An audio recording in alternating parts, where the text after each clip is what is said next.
There are so many different filmmakers who changed my life. George Lucas, John Waters, that's quite a range. But David Lynch, just more than any other filmmaker I always come back to, he really just changed the way I looked at movies.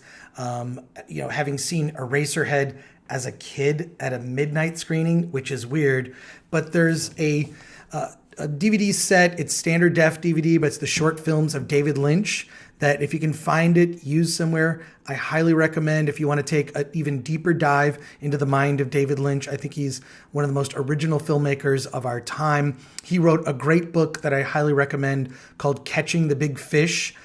David Lynch is very much into transcendental meditation. If you want to go down a rabbit hole of David Lynch, look up David Lynch interviews on YouTube and you will find some incredible stuff. Just amazing Q&As and talks that he's given. He uses transcendental meditation as a way to tap into ideas. And his book, Catching the Big Fish, talks about that, how ideas are kind of in the air.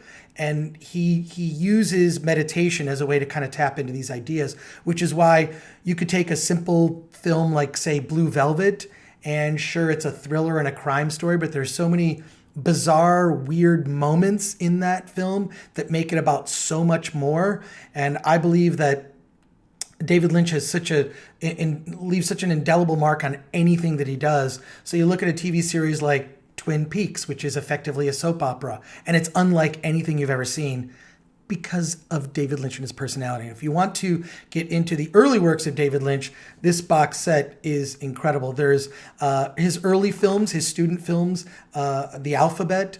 The Grandmother is particularly weird. You can see in The Grandmother how the sort of early seeds of what was to become Eraserhead, which I think is one of the most haunting movies. If you watch Eraserhead, if you've never seen it, definitely go back and revisit that. It's the closest thing that one has put to film that actually sort of explains dreams. And I believe Eraserhead is like, this is a dream fully realized. Things don't make sense. Stuff, it's just surreal. It's bizarre, but there is a logic to it, but there isn't. It's sort of in and out of logic. And there's something haunting about it. It's also in black and white, right? And that sort of adds to the artfulness.